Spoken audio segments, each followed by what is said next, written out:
So one of the things that I was talking about a couple of years ago was how strange it was that the U.S. Institute of Peace was simultaneously working in Afghanistan, doing conflict resolution, working with the Taliban tribes and the Afghan special forces and the indigenous community in Afghanistan, while telling the Taliban to keep 95% of the world's heroin supply flowing. They said the ban is not a counter-narcotics victory. It will have negative economic consequences. Banning heroin. Now, Afghanistan was, I believe, 95% of the world's heroin supply. 95% of the market in Europe. Inside the Taliban's war on drugs. They tried to reduce it by 95% after the U.S. military occupation. Now, this is not the first time the Taliban has tried to wipe out the heroin supply in Afghanistan. They did this in 2000. In June 2000, the Taliban banned opium in Afghanistan, which was then around 70% of global opium output. July 2000, this is 1 year before 9/11. This action resulted in a 99% reduction in poppy farming within Taliban-controlled areas. The ban was short-lived, however, due to the Taliban's overthrow. And it was under U.S. military occupation that opium came back, and it roared back to like 90% of the world's opium supply. Now, the Taliban originally were funded, back when they were the Mujahideen, they were funded. The drugs were used to fund the Mujahideen, the CIA's Islamic mercenary warrior force against the Soviets in Afghanistan. We've played this clip several times, but it's worth showing again. This is Zbigniew Brzezinski to the Mujahideen. When we were funding their drug networks, we were taking the opium on the Golden Crescent. We were using it as effectively development funds to fund the Mujahideen. We would traffic those drugs through the Turkish White Wolves, through the Albanian drug gangs who would later play a leading role in NATO's military war in Yugoslavia. We'd process them in France and we'd ship them from Italy. And this was the so-called pizza connection, the French connection. All of this was smuggling opium that started in Afghanistan. And here's Zbigniew Brzezinski, the national security advisor for Jimmy Carter in 1979, dropping out of a helicopter to tell what today are the Taliban the following. U.S. National Security Advisor Brzezinski flew to Pakistan to set about rallying resistance. He wanted to arm the Mujahideen without revealing America's role. He wanted to arm the Mujahideen without revealing America's role. Border near the Khyber Pass, he urged the soldiers of God to redouble their efforts. We know of their deep belief in God, and we are confident that their struggle will succeed. You know, that land over there is yours. You'll go back to it one day because your fight will prevail and you'll have your homes and your mosques back again because your cause is right and God is on your side.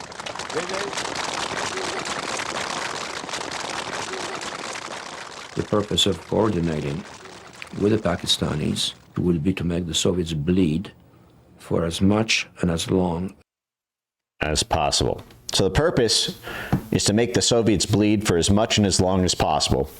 So we built up a giant drug network in Afghanistan and Pakistan, which neighbors it to the south. These are the roots, by the way, of the U.S. hold over Pakistan. And its ISI, its intelligence service, as well as its military, which effectively controls domestic politics in Pakistan.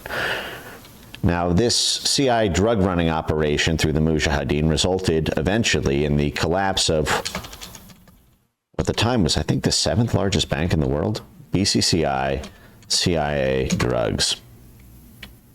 Okay, this is the Bank of Commerce and Credit International, laundering narcotics money for the CIA, for the Mujahideen. This was put up by a Pakistani frontman. And you'll see, like, this is all from the Justice Department, the world's sleaziest bank. Time magazine, BCCI, the dirtiest bank of all. As Time reported earlier this month, the National Security Council which is the White House interagency on top of the CIA, the DoD, and the State Department, used BCCI to funnel money for the Iran-Contra deals, and the CIA maintained accounts for BCCI for covert operations. But the CIA may have used BCCI as more than an undercover banker. U.S. agents collaborated with the Black Network in several operations. Cozy relations with international terrorists, Syria, Libya, Afghanistan. Colombian drug barons, laundering money for the drug trade, the arms business, worked hand in hand with the drug cartels. BCCI became the regional magnet for drug money because it's very easy to convert it to clean cash when it's right next door. That's why they open up these local branches, like they did in Australia with Nuke in Hand, and like they did in the Caribbean with the Cayman Islands, Castle Bank and Trust. All these were CIA proprietary banks. So what I'm trying to say here is this was a CIA, DoD, black market drug economy that was set up during the Cold War to support the Afghan warriors as they were fighting the Soviets, but then it became a lucrative, you want the link? But then it became a lucrative market unto itself. And people wonder, how is it that they get away with this? How is it that USAID, for example, could have been irrigating the poppy crops? USAID was funding the Afghan irrigation canals used in heroin production. And this comes straight from the U.S. Inspector General for Afghan Reconstruction. The watchdog established by Congress wrote in his quarterly report 6 years ago that actually USAID was keeping the drugs flowing. USAID was cultivating the poppy, growing it. And understand, USAID, USAID, and the U.S. Institute of Peace are part of a family. They operate together. In the U.S. Institute of Peace is sort of adjacent to NED in that originally you had the State Department, and that was what would do overt operations and some covert operations, but not much. There was basically two-track diplomacy stuff, but not really a bustling covert ops. That was done primarily through the military with the OSS in World War II and some of the early special operations before that. But there was never really organized until about 1948. The CIA was created as a plausible deniability layer for the State Department. And then USAID was created as a second plausible deniability layer for the CIA. And then NED and U.S. Institute of Peace were created as a plausible deniability layer a little bit below and sandwiched around so that USAID would not have to get its hands dirty for the dirtiest of things. It could be outsourced to a third-party NGO who's not technically a part of the U.S. government, even though it was created by Congress, reports to Congress, and is funded entirely by the U.S. government. You understand? U.S. Institute of Peace is like Statecraft Blackwater, a sort of private military contractor who's funded and overseen by the U.S. government. But if Blackwater kills too many people in Fallujah, the U.S. government gets to say, damn, those private contractors. But it wasn't really us. We didn't authorize that. It's a way to create plausible deniability. So given that the U.S. created the drug trade in Afghanistan, and that when the Taliban tried to get rid of it, the U.S. military descended on Afghanistan and took it over, was the start of the war in Afghanistan? October 2001. Because remember, we went to Afghanistan before we went into Iraq. October 2001. So the Taliban, which was responsible for 70% of the world's opium, reduced it by 99% in 2000. Just a year later, we militarily invade, and it skyrockets up to 90% of the world's opium. And you might wonder what mechanics are in place to do this. Isn't that supposed to be illegal? Isn't that what we hear every day from the FBI and the DEA that they're fighting against? Well, it's because they have little emissaries on the ground.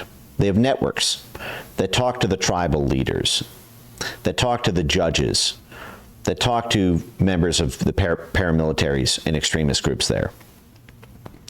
And among the most voracious of those, and the most celebrated of those, and the most infamous of those, is indeed, it's the U.S. Institute of Peace.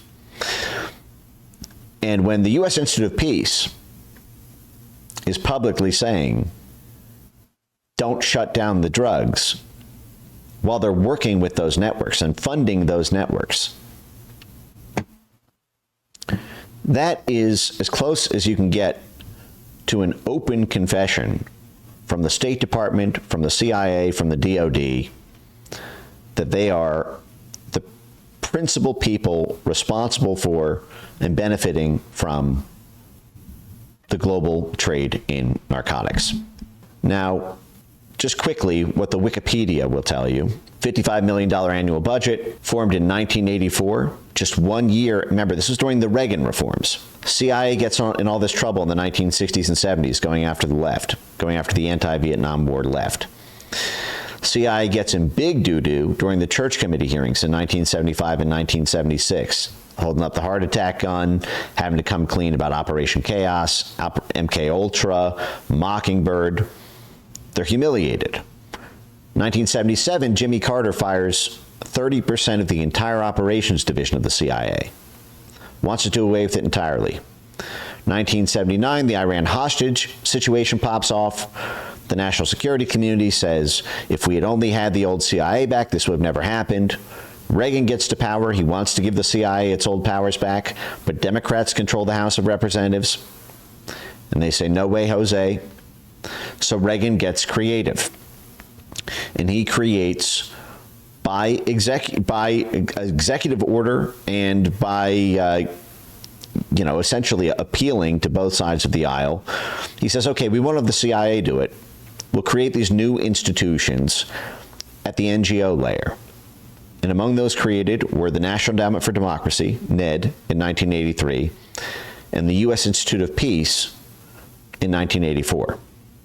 So you have to understand, it belongs to that same coterie, that exact same coterie as NED, except it's really conflict zones is where it does the lion's share of its efforts. So see what the Wikipedia says. This is all about conflict resolution. Mediators. It provides research, analysis, and training to individuals in diplomacy. They're acting as essentially back-channel diplomats for the State Department, so that the U.S. Institute of Peace can have the much harder conversations with these various groups all over the world that the U.S. State Department does not necessarily want to deliver directly. The U.S. Institute of Peace can be meaner. It can be more threatening. It can say things that are more controversial because it is not technically speaking on behalf of the U.S. government, but it represents the U.S. government to other countries. It is a plausibly deniable layer of diplomacy. Understand, that's called a back channel. For example, the name of Bill Burns' autobiography is, which I'm like halfway through reading right now, is The Back Channel. It's the head of the CIA under Joe Biden, 35 years of the State Department before that. And by the way, again, don't be fooled by that word peace. We've talked about this many times, but Bill Burns, who was Joe Biden's head of the CIA, what was he doing for 7 years before that? As we've gone over many times, he was the head of the Carnegie Endowment for International Peace. What qualifies you, pray tell, from running the Endowment for International Peace from 2015 to 2021? What qualifies you from running the International Peace NGO to running the Central Intelligence Agency? I think you guys know the answer, right? What they call peace is a state of complete control, stability. This is why you'll often see this peacekeeping work as being referred to as stabilization work. Stabilization is when we want to support a regime that's in power. Destabilization is what's done to undermine a regime that we want to topple. It's just the other side of the chessboard. It's dirty, dirty, dirty work. And somebody has to do the dirty work. Enter the U.S. Institute of Peace. Okay. The Institute is governed by a bipartisan board of directors, Bipartisan does not mean pro-Trump. It means the never-Trump wing of the GOP plus the Democrats. 15 members, which must include the Secretary of Defense, the Secretary of State, and the President of National Defense University. The remaining 12 are appointed by the President and confirmed by the Senate. So this little old fella here has to, by statute, has to have the Secretary of War and the Secretary of State on its board. Has to. As well as the President of the National Defense University. Funny, the U.S. Institute of Peace has to be chaired by the head of war, the head of the War Training Institute, and the State Department. But this is the way it's structured. It's right next to the it's right next to the State Department. And then it continues with the story that you guys may have seen, but we'll get to that story in a second here. And you'll see what it says here is without resorting to violence, without resorting to violence, without resorting to violence. You'll see this a lot in U.S. Institute of Peace documents. And a point I want to stress here is they're utterly full of shit when they say that. But you need to know how they're full of shit, because they will argue that what they're saying here is a true statement. And what I'm trying to communicate to you is a term that you will see all over U.S. Institute of Peace literature, as well as all over NED literature and State Department and USAID literature, is the concept of what they call nonviolent action. We've talked about this many times. Nonviolence means mob violence. In their conception of the word nonviolent, and this is the whole Gene Sharp thing, okay? Gene Sharp, nonviolent. Here you go. 198 methods of nonviolent action. You can just look up all the Gene Sharp stuff. We've been over this article, which is fantastic on Gene Sharp. Gene Sharp was the theorist at the Harvard CIA, the Harvard Center for International Affairs, which was a cute acronym for the CIA's home site on Harvard campus. Got $50 million from the Pentagon to create a handy, helpful, scientifically backed methodology for organizing ground-up color revolutions, mobs of people, rather than a top-down military coup, a people-powered mob coup, rent-a-riots, okay? Nonviolent action means rent-a-riot, 100% of the time. So you see nonviolence, you see, this is the phrase. So that means organizing the communities. While we're at it, since the U.S. Institute of Peace was involved in this in Yugoslavia, we've gone over this documentary. I think it was Censorship Industry Annotated, Episode 4. See if I can scroll to find the U.S. Institute of Peace guy who trained them. Hold on a second. This is when the CIA had given $70 million to the Otpor movement to create... Here you go. Let's see. I think this is the guy right here. Now, this is the guy from the U.S. Institute of Peace. Daniel Serwer, Director, Balkans Initiative, U.S. Institute of Peace.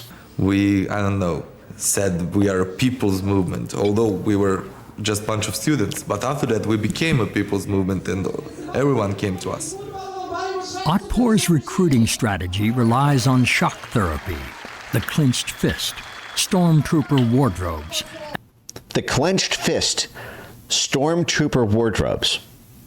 This is what they're calling nonviolence, without resorting to violence. Clenched fist, stormtrooper wardrobes.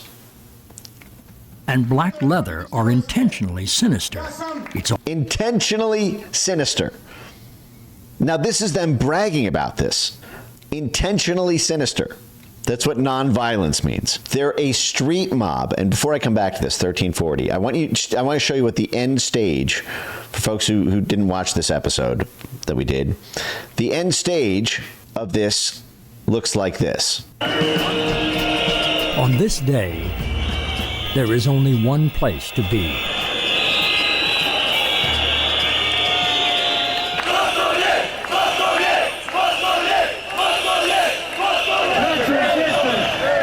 This is what they call nonviolence.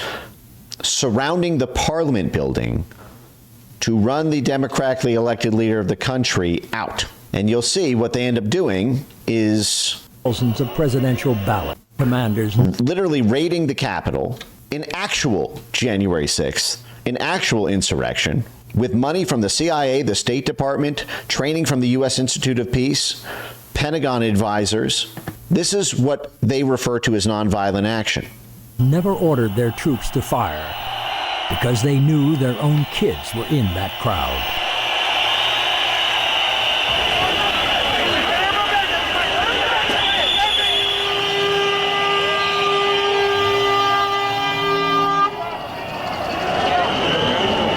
Inside the building, they find thousands of presidential ballots, pre-marked for Milosevic. Notice they broke the glass, and they will begin setting the building on fire shortly. Well, breaking the few windows and They've set the Capitol building on fire. And they are calling this without recourse to violence. Nonviolent action. Nonviolent action. We'll see that a lot tonight. Now, what you understand, nonviolent to them just means, well, we didn't order the military to fire on them. It means BLM riots, Summer of Love 2020. Okay? Mostly peaceful arson.